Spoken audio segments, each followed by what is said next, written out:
इस वीडियो के अंतर्गत हम लोग एक दलीय प्रभुत्व का दौर समझेंगे।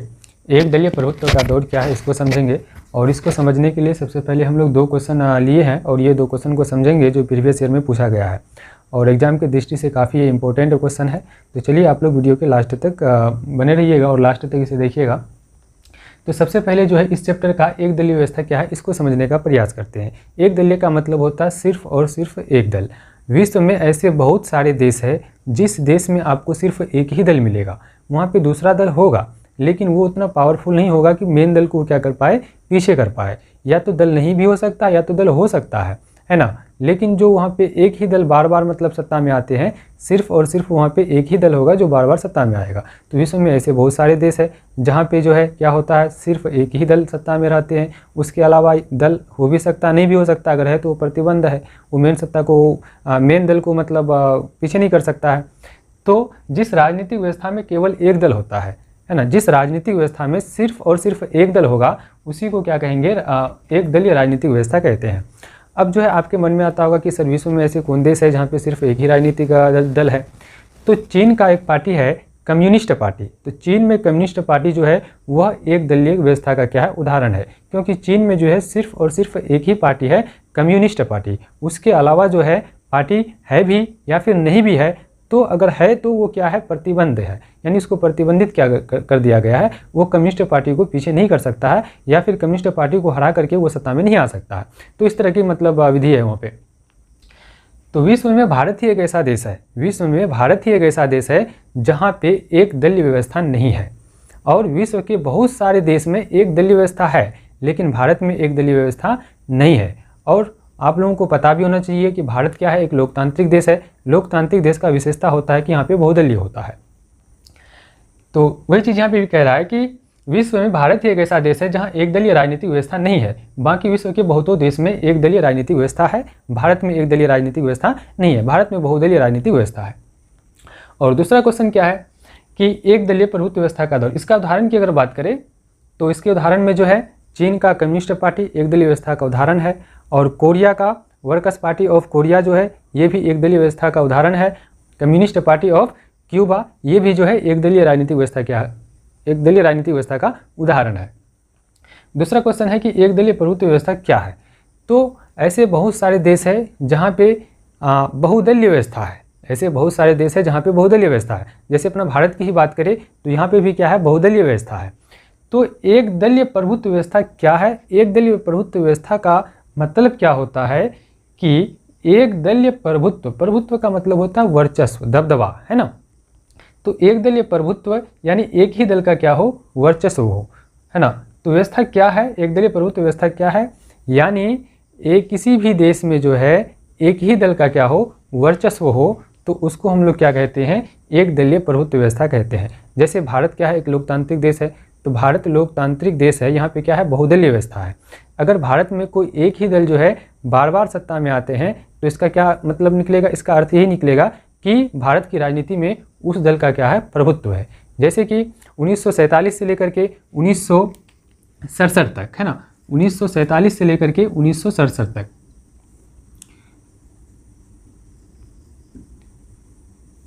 1947 से लेकर के 1967 ईस्वी तक जो है भारत की राजनीति में सिर्फ एक ही पार्टी का वर्चस्व रहा, वो पार्टी था कांग्रेस पार्टी।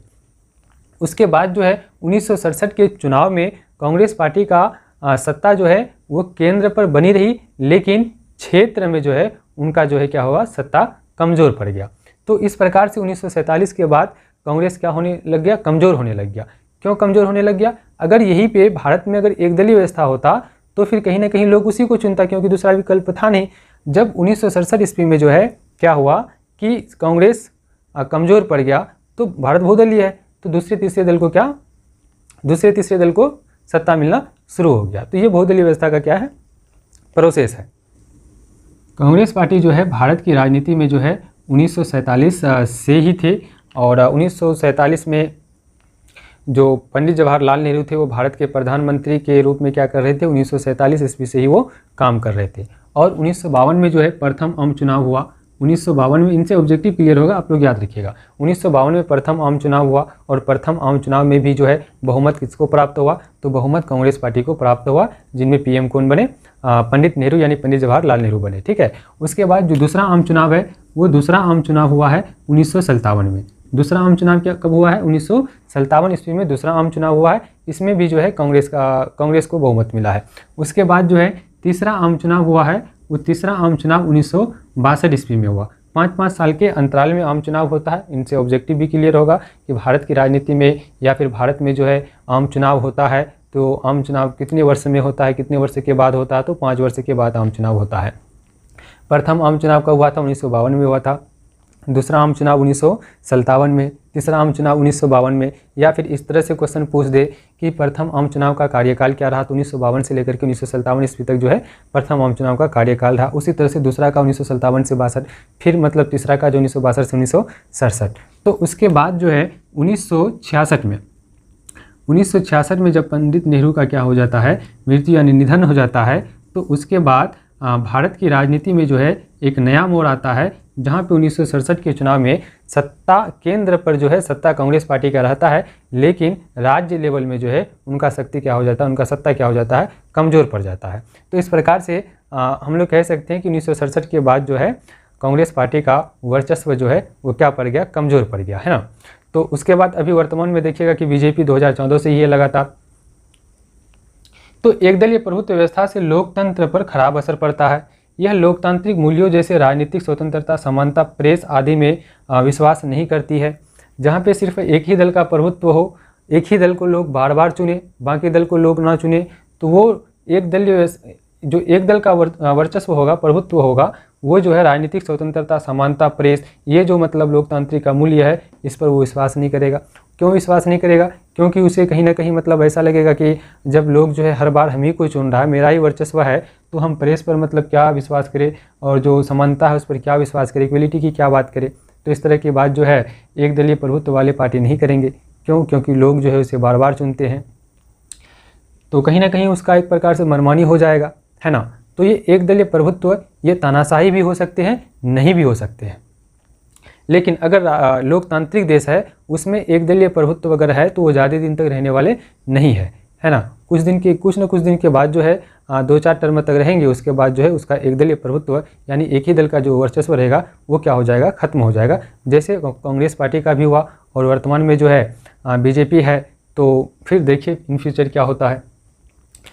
सिर्फ अपनी विचारों को जनता पर थोपने का काम करती है। अब कहीं पे जो है एक ही पार्टी का क्या रहेगा, वर्चस्व रहेगा, तो वो क्या करेगा, सिर्फ और सिर्फ अपने ही विचार को जनता पर थोपने का काम करेगा। ठीक है, एक बार रिवीजन कर लेते हैं। ठीक है, एक दलीय राजनीतिक व्यवस्था क्या है, या फिर एक दलीय व्यवस्था क्या है।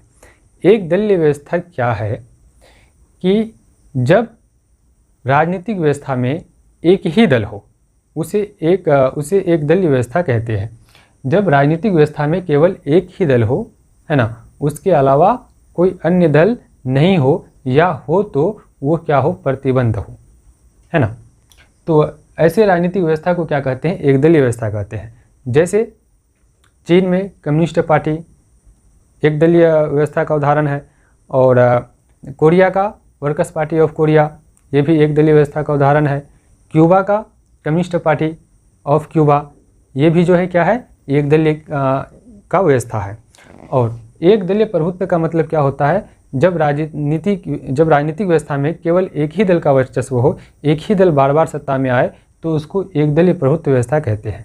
ठीक है, तो एक दलीय प्रभुत्व व्यवस्था में जो है केवल एक ही दल का क्या होता है, वर्चस्व होता है, बाकी सब दल जो है वो सत्ता में नहीं आ पाते हैं। लेकिन अगर देश लोकतांत्रिक है, वहाँ पे बहुदलीय व्यवस्था है, तो ज़्यादा दिन तक जो है एक ही पार्टी का प्रभुत्व यानी वर्चस्व नहीं रहेगा। उसके कुछ दिन बाद जो है जनता जो है उसको क्या कर सकते हैं, इग्नोर करके मतलब किसी और पार्टी को सत्ता में ला सकते हैं। जैसे आज़ादी से ही लेकर के 1967 ईस्वी तक जो है कांग्रेस का ही वर्चस्व रहा, कांग्रेस का ही प्रभुत्व रहा।